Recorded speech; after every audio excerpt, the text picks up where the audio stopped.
बांग्लादेश की अंतरिम सरकार के मुखिया मोहम्मद यूनुस ने अपनी चीन यात्रा में भारत के उत्तर पूर्व को लेकर विवादित बयान दिया। इसके बाद भारत में विदेशी मामलों के विशेषज्ञों में भारी आक्रोश देखा जा रहा है। दरअसल यूनुस बांग्लादेश को भारत से दूर और चीन पाकिस्तान के करीब ले जाना चाहते हैं। यही कारण है कि वो चीन से करीबी के लिए भारत को नीचा दिखाने से नहीं चूक रहे। ये रिपोर्ट देखिए। पिछले कुछ महीने से अस्थिरता के दौर से गुजर रहा बांग्लादेश के अंतरिम सरकार के मुख्य सलाहकार की चीन यात्रा कई मायनों में विवादों से घिरी रही। यूनुस ने अपनी यात्रा के दौरान न केवल चीन को बांग्लादेश में निवेश के लिए आमंत्रित किया, बल्कि पूर्वोत्तर भारत का जिक्र करते हुए चीन से इस क्षेत्र में अपनी आर्थिक स्थिति का विस्तार करने की अपील की, जिससे यूनुस का असली चेहरा सबके सामने आ गया।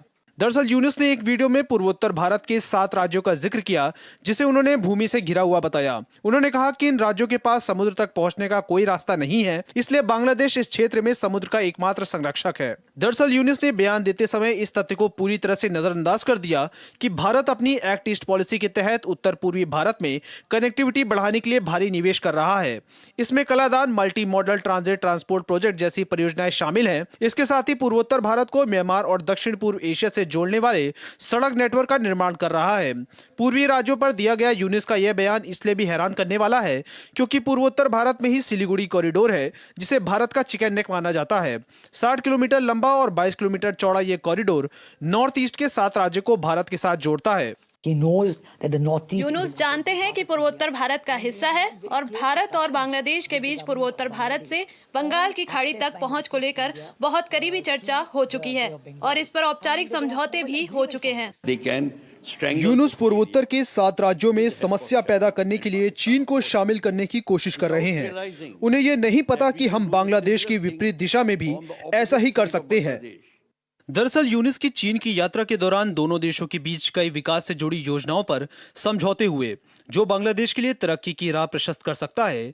लेकिन इस दौरान उनके भारत विरोधी बयानों ने हर किसी को हैरान कर दिया है। बहरहाल अंतरिम सरकार के मुखिया के बयान से साफ होता है कि यूनुस का इरादा घरेलू समस्या के समाधान से ज्यादा देश के लोगों को इसी तरह के मामलों में उलझा कर रखना है, क्योंकि पिछले 8-9 महीनों के दौरान यूनुस अपनी नीतियों के कारण कटघरे में रहे हैं। इतना ही नहीं, सरकार गठन के बाद से अब तक कई मौकों पर कई सलाहकारों पर सत्ता के दुरुपयोग का आरोप भी लगा है।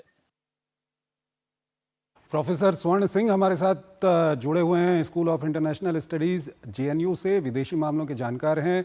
प्रोफेसर सिंह, अगर मोहम्मद यूनुस के चीन दौरे की हम बात करें तो इसमें कोई बड़ी बात नहीं। हर देश का जो नेता होता है वो दूसरे देश में जाता है, निवेश की बात करता है, अपने देशों में निवेश की बात करता है, 2 देशों के बीच में साझेदारी की बात करता है। लेकिन मोहम्मद यूनुस जब से अंतरिम सरकार का गठन हुआ है, उनका जो रवैया रहा है, चाहे वो हिंदू विरोधी रवैया रहा हो, साथ ही साथ पाकिस्तान के कट्टरपंथियों के साथ नज़दीकी बढ़ाने का रवैया रहा हो, और अब जिस तरह से उत्तर पूर्व को लेकर के उन्होंने टिप्पणी की है, क्या कुछ आपकी प्रतिक्रिया? देखिए, डॉक्टर मोहम्मद यूनुस का जो व्यक्तित्व है उसमें ये मान लेना कि शायद उनको पता नहीं था कि वो क्या कह रहे हैं या कर रहे हैं, ये बहुत मुश्किल है। इसीलिए मुझे लगता है ये हैरान करने वाली एक तरह से टिप्पणी है कि जो देश खुद ही भारत की भूमि से घिरा हुआ है, वो किसी भारत की भूमि को भूमि से घिरा हुआ बताने की कोशिश करें किसी तीसरे देश को। दूसरी बात ये भी कि जब डॉक्टर यूनुस को अच्छे से समझ है कि भारत और चीन के संबंध किस तरह के हैं, तो भारत की भूमि को पेशकश करना चीन के लिए अपने आप में एक तरह से प्रोवोकेटिव है। और इसीलिए आप देखें कि अलग अलग लोगों ने, आपके प्रोग्राम में भी 2 लोगों ने कमेंट किया और हमारे सर यहाँ पर एक तथ्य मैं ये भी रखना चाहूंगा कि जब डॉक्टर यूनुस चीन गए थे तो ये जो बयान है ये किसी मीडिया के जरिए नहीं आया। ये बयान वो तो 3-4 दिन पहले वो चीन गए थे, उसके बाद कल ये बयान बांग्लादेश की जो सरकार है, वहाँ की जो एजेंसी है, उनके द्वारा ये बयान को जारी किया गया और उसके बाद मीडिया को इस बयान को आगे बढ़ाया गया। सर बिल्कुल सही आपने कहा कि शायद ये ना केवल चीन को रुझाने की कोशिश थी, पर अपने देश में भी अपनी मान्यता बढ़ाने की एक तरह से कोशिश थी। क्योंकि आप देखें कि कहने को ये सरकार अंतरिम सरकार है, पर ना तो ये अंतरिम है, ना ये न्यूट्रल है, ना ये नॉन पार्टी सरकार है। इनका केवल एकमात्र जिम्मेदारी या मैंडेट है इनको कि वो किसी तरह से जल्द चुनाव कराएं और इस तरह के बड़े निर्णय कि किस तरह से विदेश नीति चलेगी, किस तरह से घर में जो अलग अलग संस्थान हैं उनमें सुधार होंगे, संविधान में सुधार होंगे, ये चुनी हुई सरकारों का काम है। ये इंटरिम सरकारों का काम नहीं होता कि इस तरह के बड़े निर्णय आप लेना शुरू कर दें। तो अपनी घर में भी मान्यता बनाए रखने को मुझे लगता है लेकर ये एक कोशिश हो सकती है। जिस तरह से ये आपने देखा कि इतना प्रोवोकेटिव एक रिमार्क उन्होंने दिया है, और शायद एक तरह से कुछ अपनी भारत के प्रति आक्रोश या नाराजगी जो बांग्लादेश में बनी हुई है उसके समर्थन की एक संकेत का कोशिश हो, इसमें यह भी हो सकता है।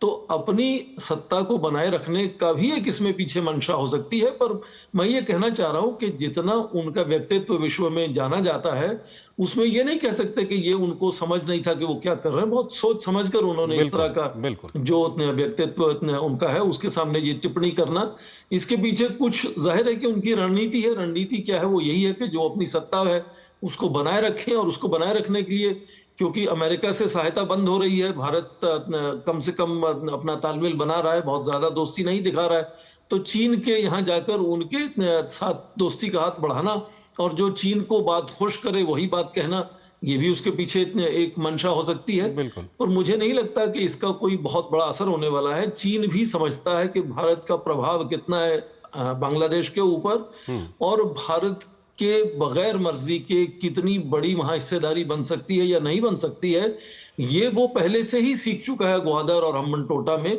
वहां 2 बड़े पोर्ट बनाकर जो चल नहीं रहे।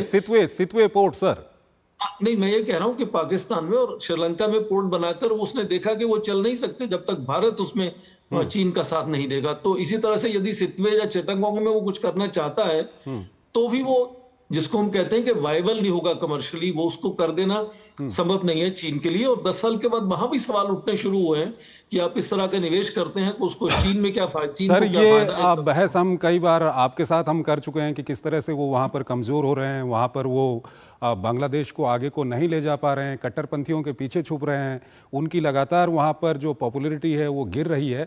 लेकिन उत्तर पूर्व को लेकर के अगर वो कहेंगे तो जिस तरह से उत्तर पूर्व में इंफ्रास्ट्रक्चर का डेवलपमेंट हुआ है, सितवे पोर्ट को भारत ने डेवलप किया है बंगाल की खाड़ी से जोड़ने के लिए, ये सब क्या बांग्लादेश को दिखता नहीं क्या?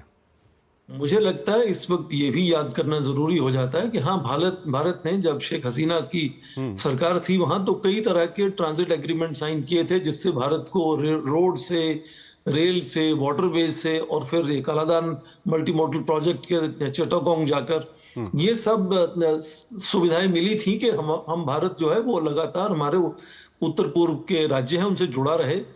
आपको याद होगा 1965 में जब युद्ध हुआ था तो इस तरह की सहूलतें तब भी थी भारत को, और अचानक वो सारी सहूलतें बंद कर दी गई थी और कई दशकों तक बंद रही फिर उसके बाद। तो भारत को इसको एक मौका, एक अवसर की तरह मुझे लगता है देखना चाहिए, और किस तरह से बहुत ही डिपेंडेबल अल्टरनेटिव्स की हमें जो जरूरत है उसकी और हमारा ध्यान जाना चाहिए। और कभी भी इस तरह से यदि कोई कट्टरपंथी की सरकार वहां बन जाती है तो क्या वो भारत को इस तरह की परेशानी खड़ी कर सकते हैं भारत के सामने। तो ये भी एक अवसर भारत के लिए है कि किस तरह के अल्टरनेटिव भारत बना सकता है। लगातार उत्तर पूर्व के राज्य हैं उनसे जुड़े रहने के लिए, उस पर भी मुझे लगता है सोचना जरूरी हो जाता है एक तरह से। ठीक है सर।